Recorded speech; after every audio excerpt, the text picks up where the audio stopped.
नमस्कार दोस्तों, आप सबों का स्वागत है। बिहार बोर्ड मैट्रिक परीक्षा के लिए सामाजिक विज्ञान का अति महत्वपूर्ण ऑब्जेक्टिव प्रश्न। दोस्तों, आप इस वीडियो को अंत तक जरूर देखें क्योंकि इसमें सभी वीवीआई प्रश्न है। तो पहला प्रश्न है, निम्नलिखित में कौन नवीकरणीय संसाधन है? निम्नलिखित में कौन नवीकरणीय संसाधन है? तो इस प्रश्न का उत्तर हो जाएगा आपका ऑप्शन नंबर सी, बिल्कुल सही है। जल नवीकरणीय संसाधन है। जो शुद्ध प्राकृतिक रूप से पाया जाए उसे नवीकरणीय संसाधन कहते हैं। जल शुद्ध रूप से प्राकृतिक रूप में पाया जाता है। अगला प्रश्न है कि तारापुर परमाणु विद्युत केंद्र है। तारापुर परमाणु विद्युत केंद्र है तो महाराष्ट्र में। ऑप्शन नंबर बी बिल्कुल सही है, महाराष्ट्र में है। अगला प्रश्न है, पंजाब में भूमि नवीकरण का मुख्य कारण है। तो ऑप्शन नंबर डी हो जाएगा। पंजाब में भूमि नवीकरणीय का नवीकरण मतलब कि पानीपन होना, तो अधिक सिंचाई। पंजाब में प्रश्न क्या था देखिए, एक बार फिर से छोटा कर रहे हैं। तो पंजाब में भूमि नवीकरण का मुख्य कारण है अधिक सिंचाई। ऑप्शन नंबर डी बिल्कुल सही है, अधिक सिंचाई। अगला प्रश्न देखिए, मानव शरीर में जल की मात्रा होती है। मानव शरीर में जल की मात्रा होती है तो 65%। अगला प्रश्न है, हीराकुंड बांध है। हीराकुंड बांध है तो उड़ीसा में है। ऑप्शन नंबर डी सही है। हीराकुंड बांध कहाँ है? उड़ीसा में। अगला प्रश्न है, सुंदरवन या इसे सुंदरवन डेल्टा भी कहा जाता है, ये कहाँ है? तो पश्चिम बंगाल में है।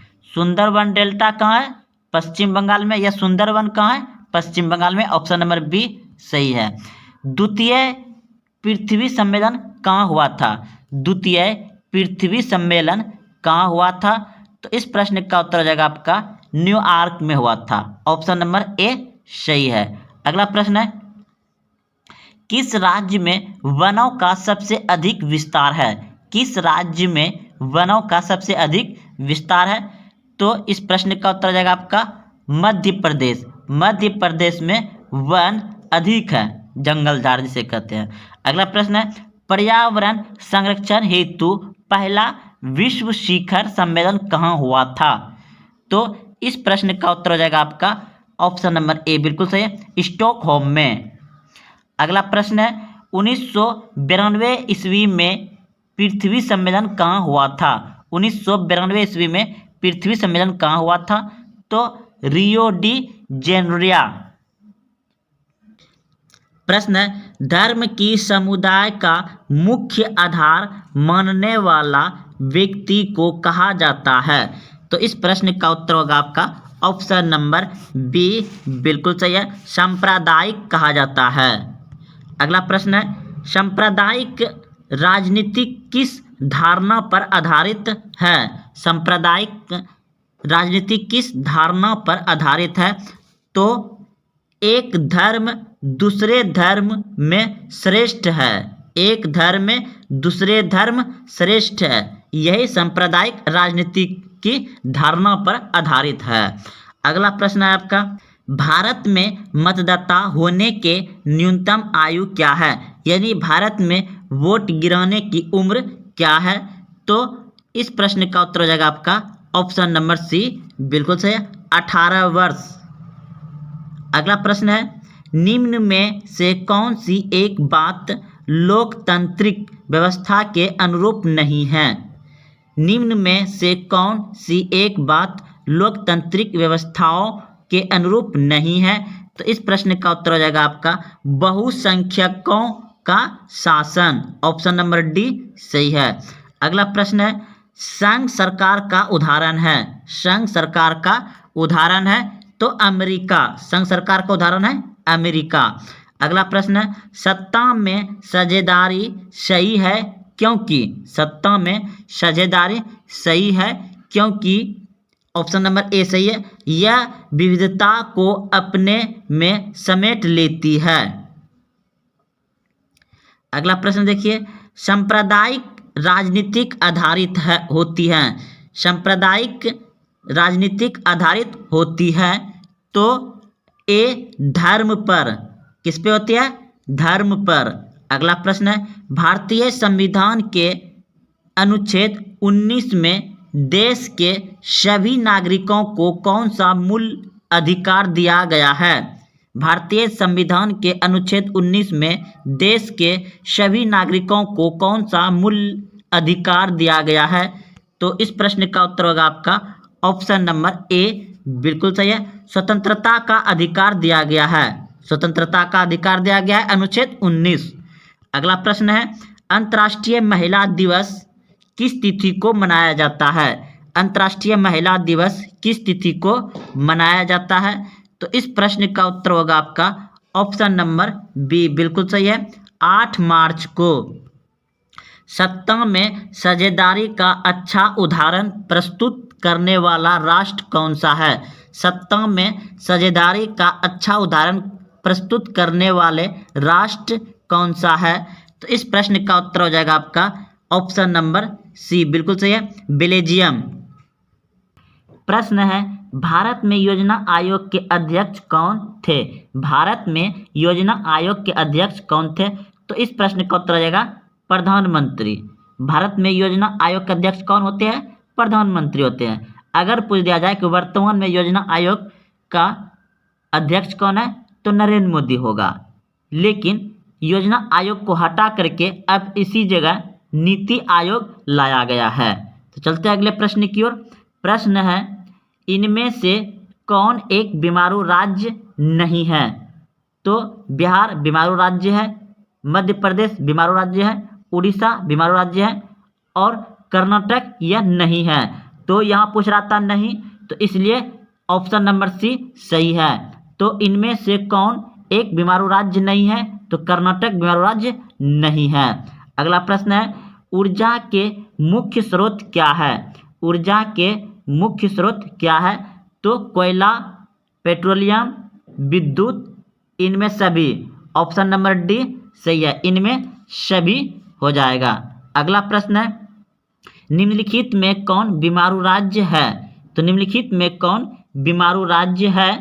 तो इस प्रश्न का उत्तर हो जाएगा आपका ऑप्शन नंबर डी, बिल्कुल सही है, इसमें बीमारू राज्य है बिहार। ऑप्शन नंबर डी सही है। प्रश्न है कि योजना आयोग को भंग कर कौन सा आयोग बना? ये शुरू में ही बता चुके दोस्तों, कुछ ही देर में। योजना आयोग को भंग कर कौन सा आयोग बनाया गया है? तो इस प्रश्न का उत्तर हो जाएगा आपका ऑप्शन नंबर ए, बिल्कुल सही है, नीति आयोग बनाया गया है। योजना आयोग को भंग करके कौन सा आयोग बनाया गया है? NITI Aayog. Option number A सही है। अगला प्रश्न है, राष्ट्रीय विकास परिषद का गठन कब हुआ था? राष्ट्रीय विकास परिषद का गठन कब हुआ था? तो इस प्रश्न का उत्तर हो जाएगा आपका ऑप्शन नंबर सी, 1952 ईस्वी में। 1952 ईस्वी में हुआ था। बिहार की जनसंख्या 2011 की जनगणना के अनुसार कितनी है? तो इस प्रश्न का उत्तर हो जाएगा आपका ऑप्शन नंबर बी, बिल्कुल सही है। प्रश्न है, बिहार के विकास में एक बहुत बड़ी बाधा है। बिहार के विकास में एक बहुत बड़ी बाधा है। बाधा यानी कि रुकावट है, जो बिहार को आगे नहीं बढ़ने देता है। तो वह क्या है? बाढ़। बाढ़ से बिहार में बहुत हानि होता है, जान माल की हानि, गांव देहात पूरा बाढ़ में बह जाता है, रोड सड़क। तो इस प्रश्न का उत्तर आ गया बाढ़। अगला प्रश्न देखिए, प्रथम पंचवर्षीय योजना शुरू हुआ था। प्रथम पंचवर्षीय योजना शुरू हुआ था तो 1951 में। ऑप्शन नंबर सी सही है। अगला प्रश्न है, निम्न में कौन प्राथमिक क्षेत्र कहा जाता है? निम्न में कौन प्राथमिक क्षेत्र कहा जाता है? तो कृषि को प्राथमिक क्षेत्र कहा जाता है। कृषि, पशुपालन, ये सभी जो कि प्राथमिक क्षेत्र हैं। और द्वितीय क्षेत्र हो गया आपका उद्योग। द्वितीय क्षेत्र हो गया उद्योग। तृतीय क्षेत्र हो गया आपका सेवा। तृतीय क्षेत्र सेवा। तो आपका प्रश्न था, निम्न में कौन प्राथमिक क्षेत्र कहा जाता है? तो कृषि और पशुपालन होगा। अगला प्रश्न है, बिहार में किसकी प्रधानता है? तो इस प्रश्न का उत्तर हो जाएगा आपका ऑप्शन नंबर कृषि। ऑप्शन नंबर डी बिल्कुल सही है, कृषि होगा। अगला प्रश्न है, रेल बजट को किस वित्तीय वर्ष में सामान्य बजट में समावेशित किया गया है? तो इस प्रश्न का उत्तर हो जाएगा आपका 2017-18 में। ऑप्शन नंबर डी सही है। प्रश्न है, रेल बजट को किस वित्तीय वर्ष में सामान्य बजट में समावेशित किया गया है? तो ऑप्शन नंबर डी सही है, 2017-18 में। अगला प्रश्न है, 12वीं पंचवर्षीय योजना की अवधि क्या है? 12वीं पंचवर्षीय योजना की अवधि क्या है? तो 2012 से 2017 तक 12वीं पंचवर्षीय योजना था। प्रश्न है, यूरोप का मरीच किसे कहा जाता था? यूरोप का मरीच किसे कहा जाता था? तो यूरोप का मरीच ऑप्शन नंबर ए बिल्कुल सही है, तुर्की को कहा जाता है। यूरोप का मरीच तुर्की। अगला प्रश्न है, असहयोग आंदोलन का प्रस्ताव कांग्रेस के किस अधिवेशन में पारित हुआ? असहयोग आंदोलन का प्रस्ताव कांग्रेस के किस अधिवेशन में पारित हुआ? तो इस प्रश्न का उत्तर हो जाएगा आपका ऑप्शन नंबर ए बिल्कुल सही है, सितंबर 1920 कोलकाता में। अगला प्रश्न है, निम्नलिखित व्यक्तियों में कौन लोकतंत्र में रंगभेद विरोध नहीं थे? तो इस प्रश्न का उत्तर हो जाएगा आपका ऑप्शन नंबर डी बिल्कुल सही है, जेड गुडी। अगला प्रश्न है, 16वीं लोकसभा में महिला सदस्यों की संख्या कितनी है? तो इस प्रश्न का उत्तर हो जाएगा आपका ऑप्शन नंबर डी बिल्कुल सही है, 65। 16वीं लोकसभा में महिला सदस्यों की संख्या कितनी थी? 65। ऑप्शन नंबर डी सही है। पर्यावरण संरक्षण हेतु पहला विश्व शिखर सम्मेलन कहाँ हुआ था? तो इस प्रश्न का उत्तर हो जाएगा आपका स्टॉकहोम में हुआ था। ऑप्शन नंबर ए सही है। उत्तर भारत का मैनचेस्टर किस शहर को कहा जाता है? उत्तर भारत का मैनचेस्टर किस शहर को कहा जाता है? तो कानपुर को। किसको कहा जाता है? कानपुर को। उत्तर भारत का मैनचेस्टर किस शहर को कहा जाता है? कानपुर को कहा जाता है। अगला प्रश्न है, भारतीय अंतर्राष्ट्रीय जल मानकीकरण का गठन किस वर्ष किया गया था? तो इस प्रश्न का उत्तर हो जाएगा आपका 1986 ईस्वी में किया गया था। ऑप्शन नंबर ए सही है। भारत में धान की खेती सबसे अधिक कहाँ होती है? भारत में धान की खेती सबसे अधिक कहाँ होती है? तो पश्चिम बंगाल में। भारत में सबसे अधिक धान की खेती कहाँ होती है? पश्चिम बंगाल में। राजनीतिक प्रश्न है, राजनीतिक दलों की मान्यता और उसका चिन्ह किसके द्वारा प्रदान किया जाता है? तो इस प्रश्न का उत्तर हो जाएगा आपका ऑप्शन नंबर सी बिल्कुल सही है, निर्वाचन आयोग के द्वारा। निर्वाचन आयोग के द्वारा प्रदान किया जाता है।